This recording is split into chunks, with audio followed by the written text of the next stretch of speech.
17.3 billion pesos ang itinaas, mga kaibigan, ng pondo ng House of Representatives.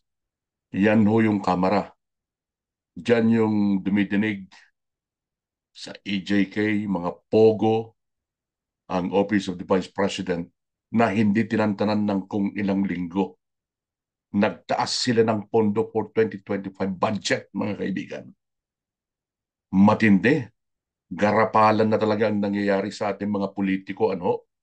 Tapos, panay ang depensa ng ilang mga kongresista nung tinatanong kung bakit ganyan kalaki ang itinaas sa pondo ng Kamara, mga kaibigan. 17.3 billion. Tapos binawasan ng 12 billion ang napakahalagang ahensya ng pamahalaan, ang DepEd. Ganon din na zero subsidy ang ibinigay sa PhilHealth, na sa totoo lang marami naman hong nakikinabang talaga dyan, mga kaibigan. No? Alam nyo ba, maganda rin, in a way, yung desisyon ni Pangulong Marcos Jr. na ipagpaliban po yung kanyang signing sa General Appropriations Bill o yung budget natin for 2025 na nakatakda sana sa December 20. At sabi niya, ibubusisiin pa nila ng kanyang mga kasamahan. Actually, meron na siyang napiling mga kasama na bubusisi doon po naman sa mga binawasan na ahensya ng pamahalaan bago niya pirmahan. In a way, maganda rin ho yun. At least nagpakita ko siya ng tigas. Oh, na kailangan, sabi niya, ako ang dapat masunod at hindi kayo. Pero dapat noon pa niya sinabi na huwag niyong gawin yan dahil mahirap ang balik sa atin yan is matindi. Lalo na po yung DepEd. Ang nakapagtataka, mga kaibigan, yung tagapagtanggol ng Kamara, ito yung congressman ng congressman ng Quezon, kung hindi ako nagkakamali, si David Suarez. So, yun. Ang dahilan daw kung kaya nagtaas po ng 17.3 billion, mga kaibigan, ang pondo ng Kamara, dumadami raw ho yung ginagawang mga structures, mga buildings, ng matindi yung addressing the needs of Congress. Ano kaya yung needs ng Congress, mga kaibigan? No? Dumadami daw yung kanilang miyembro. Hindi naman ganun na every election dumadami sila, hindi ba? Dahil una-una, pinipigilan nga halos ng COMELEC, oh, yung mga gustong sumali sa party list system. Kaya ano itong ikinakatwiran ni David Suarez na addressing the needs of Congress?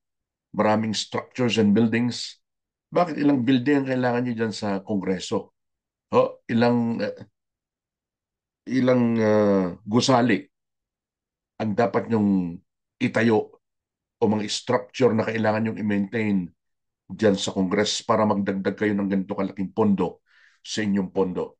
Nagbawas kayo sa mas mahalaga dapat para sa kinabukasan ng mga bata, ang Department of Education, na nakalaan po dapat ang mga pondo na yan para sa computerization dahil marami pang mga estudyante sa iba't ibang panig po ng bansa ang hindi nakaka-access sa internet.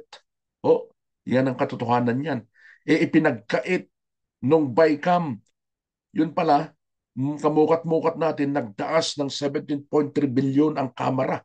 O, doon nyo ba inilipat yung ibinawas nyo sa DepEd? Magtatanong ang mga tao niya, kahit anong tanggi ninyo na hindi inilipat dyan, yung ibinawas sa DepEd, yun ang isip-isipan ng mga tao eh. Oh, bakit? Ba't kayo naglipat ng ganyan kalaki at nagtaas ng ganyan kalaki ang Congress? Dahil malapit ng eleksyon? Yun din ang tanong ng marami kong nakakausap na Pinoy dito sa London. Malapit na yung eleksyon sa Mayo 2025. Kaya ngayon po lang, naghahanda na yung mga re-electionist na congressman, mga senador. So, yung mga binawas ninyong pondo sa DepEd, yung hindi nyo pagbibigay ng budget subsidy sa PhilHealth at iba pang mga ahensya ng gobyerno na binawasan nyo ng pondo, yan ba ang inyong magiging election money for 2025? Yun ang tanong ng marami. Hindi ko kayo inaakusahan, no? Pero nandun ho yung hinala ng marami nating kababayan. na yun ang ginawa ninyo, nagbawas kayo sa ibang mahalagang ahensya ng pondo, binawasan ninyo, tinapyasan ninyo para ilipat dyan sa pondo ng Kongreso. 17.3 billion increase sa budget ng HOR.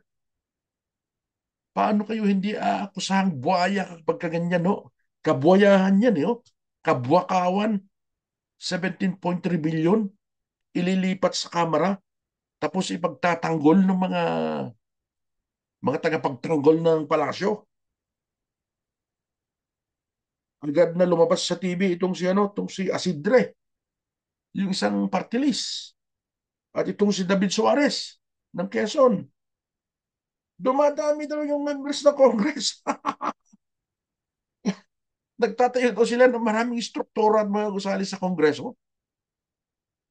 Addressing the needs of Congress. Ano yung mga needs ng Congress?